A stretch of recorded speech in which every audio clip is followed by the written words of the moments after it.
Bom, prosseguindo no estudo de História da Igreja, estamos no livro 2, no módulo 2 de História da Igreja. E estamos agora na página 55. Estamos falando sobre os mártires de Lyon, uma das histórias assim preservada mais completa sobre perseguição. Esse daqui é um exemplo. Isso aí estava acontecendo por todo o Império Romano. Aqui não era nem em Roma, tá bom? Era na atual França, uma região que ainda era considerada bárbara, né? Tá bom? Tanto que vocês estão notando que aqueles que têm cidadania romana, que são romanos, eles tiveram um tratamento diferente. Acabaram tendo uma morte mais rápida, sendo degolados, né? Bom, então, os mártires de Lyon, continuação. Bom, o próximo parágrafo diz então: por outro lado, todos os demais foram incorporados à igreja. Quando estavam sendo interrogados, um tal Alexandre, frígio de nascimento e médico por profissão, que tinha vivido muitos anos nas Gálias e era conhecido de quase todos por seu amor a Deus e pela franqueza de seu falar, pois também participava do carisma apostólico. Uma pausa aqui. O que significa carisma apostólico? Lembre-se, carisma no grego é dom, tá bom? E normalmente esse termo é usado para dizer que essa pessoa era pentecostal. Tá bom? Achava-se de pé junto ao tribunal e com gestos animava-os à confissão, parecendo aos que rodeavam a tribuna como se tivesse dores de parto, ou seja, eles estavam animando os irmãos e falando de uma maneira, né?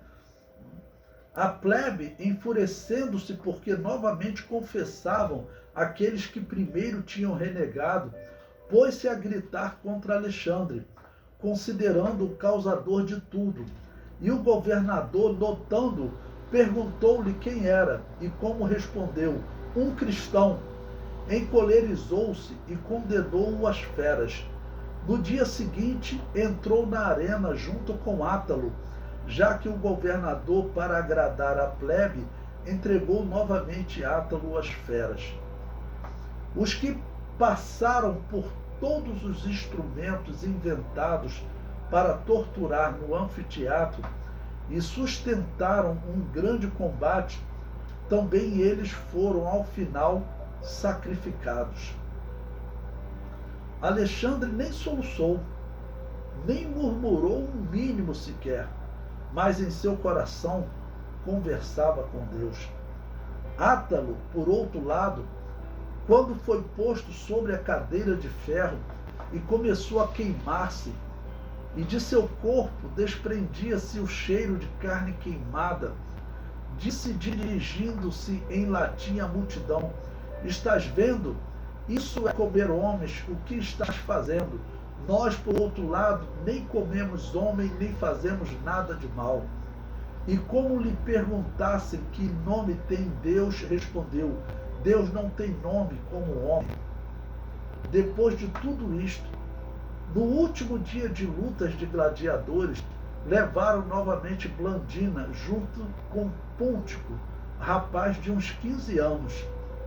Cada dia tinham sido apresentados para que vissem as torturas dos outros. Começaram obrigando-os a jurar pelos ídolos dos pagãos, mas como eles permaneciam firmes e até os menosprezavam, a multidão ficou enfurecida contra eles, ao ponto de não ter pena da idade do rapaz, nem respeito pelo sexo feminino de Blandina, né? Entregaram-nos a todos os horrores e fizeram-nos percorrer todo o ciclo de torturas, uma após a outra, tentando forçá-los a jurar. Nem que o conseguissem. Efetivamente, Pôntico, animado por sua irmã, tanto que até os pagãos podiam ver que era ela que o exortava e confortava, depois de sofrer generosamente todo tipo de tormentos, entregou o Espírito. Bom, então você viu que estava tendo um espetáculo, né, de gladiadores, como eles faziam, tá ok? Eles capturavam bárbaros, né, que tinham lutado contra Roma e botavam eles para lutar entre si. Se eles não lutassem, matavam os dois e normalmente eles acabavam lutando, né, para tentar se manter vivo. E a bem-aventurada Blandina, a última de todos, como nobre mãe que infundiu ânimo a seus filhos e os enviou adiante vitoriosos para seu rei, depois de percorrer também ela todos os combates de seus filhos, voava para eles alegre e prazerosa da partida, como se fosse convidada a um banquete de bodas e não lançada às feras. Depois dos açoites, depois das feras e depois das chamas, por último, atiraram-na a um touro, lançada ao alto longo tempo pelo animal, insensível já ao que lhe acontecia por sua esperança mantida em tudo que havia crido e por sua conversão com Cristo. Também ela foi sacrificada, enquanto os próprios pagãos confessavam que jamais entre eles uma mulher havia padecido tanto e tais suplícios. Mas nem assim fartou-se sua loucura e crueldade para com os santos, porque incitada por uma fera selvagem, aquela tribo selvagem e bárbara não podia calar-se facilmente. Sua cruel insolência tomou outro rumo particular, fartar-se nos cadáveres. De fato, não lhes causava a menor vergonha terem sido vencidos, já que não raciocinavam como homens, mas inflamavam-se ainda mais sua cólera, como a de uma fera, e assim, tanto o governador como a plebe demonstravam ter o mesmo ódio injusto contra nós, para que se cumprisse a Escritura, que o injusto continue em sua injustiça e que o justo continue sendo justificado. Bom, uma pausa aqui também para explicar a vocês. Lembre-se que aqui na região da França era uma região, né, dos antigos bárbaros. Se você quer saber como os bárbaros viviam, veja um documentário sobre os vikings, como aqueles indivíduos eram maus. E eles aqui, vamos dizer, estão furiosos também, não está tratando só de Júpiter e de Apolo, havia também Thor, tá bom? Esse que até hoje é retratado em filmes, né?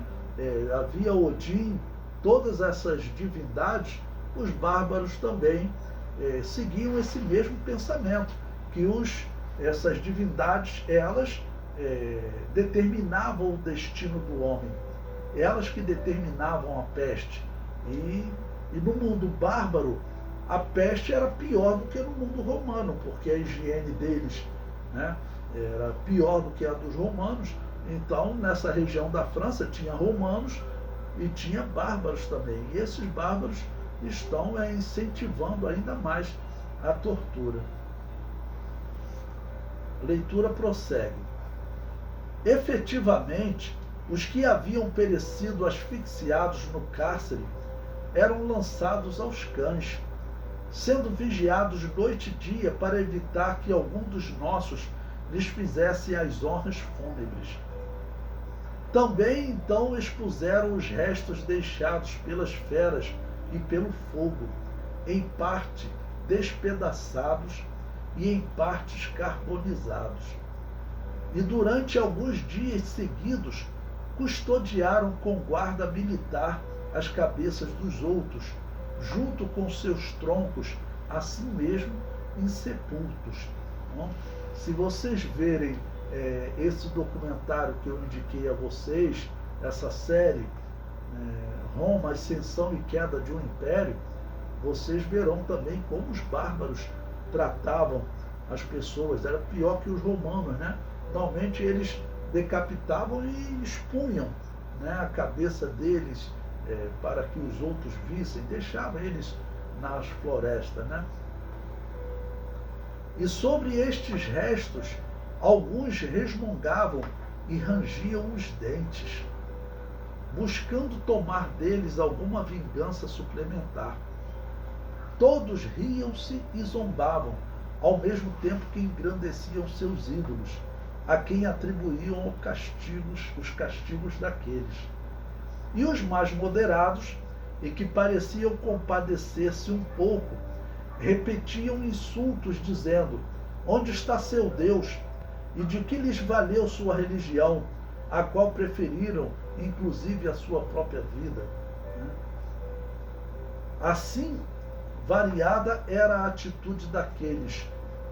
Nós, por outro lado, afundávamos em grande dor, porque não podíamos enterrar os corpos, já que nem a noite nos ajudava nisto, nem o dinheiro conseguia persuadir, nem as súplicas abrandar, mas por todos os meios os custodiavam, como se no fato de que os corpos não receberem sepultura, eles tivessem grande vantagem. Em continuação a isto, depois de algumas outras coisas, dizem: assim, pois, os corpos dos mártires, depois de serem expostos ao escárnio de todos os modos possíveis e de ficarem às intempéries durante 6 dias, foram logo queimados e reduzidos a cinzas, que aqueles ímpios lançaram ao rio Ródano, que passa perto dali, para que nem sequer suas relíquias ficassem ainda visíveis sobre a terra. E faziam isto pensando que poderiam vencer Deus e arrebatar daqueles seu novo nascimento, com a finalidade de que, como eles diziam, nem sequer esperança tenham de ressurreição. Alguns pensam isso, né? Que se queimar um corpo, não vai ter Deus como ressuscitá-lo. Isso não é impedimento para Deus. O corpo que é colocado no sepulcro, os vermes comem. Qual a diferença entre queimar e os vermes comerem? Deus vai trazer, claro, a ressurreição, sim.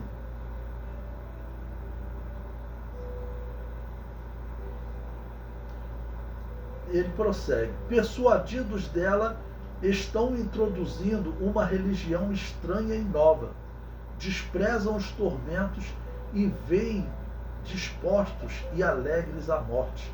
Vejamos agora se vão ressuscitar e se seu Deus pode socorrê-los e arrancá-los de nossas mãos. Irmãos, que história terrível, né? Forte, porque nós vemos que os cristãos foram torturados por muitos dias. E eles resistiram à tortura e assim permaneceram até a morte. Infelizmente, alguns que ali renegaram, eles se consertaram, voltaram à fé. Então, é um testemunho glorioso, é um testemunho para enriquecer a nossa fé, né? E para nós estarmos preparados, porque nós não sabemos se nós cristãos, mesmo antes do arrebatamento, se sofreremos algo parecido. Nós sabemos que o ódio, né, contra os cristãos, ele tende a crescer no mundo. Tem alguns cristãos que estão passando por tortura assim em países como a China, a Coreia do Norte, países da África, países islâmicos, né? Essa semana mesmo eu recebi uma mensagem de um ataque, né, a uma igreja em um país da África. Então, existe partes do mundo que os cristãos já estão sofrendo dessa maneira, sendo mortos a golpes de facão. Então eu quis colocar na íntegra aí para vocês, porque é um testemunho inspirador, vou chamar assim. Okay?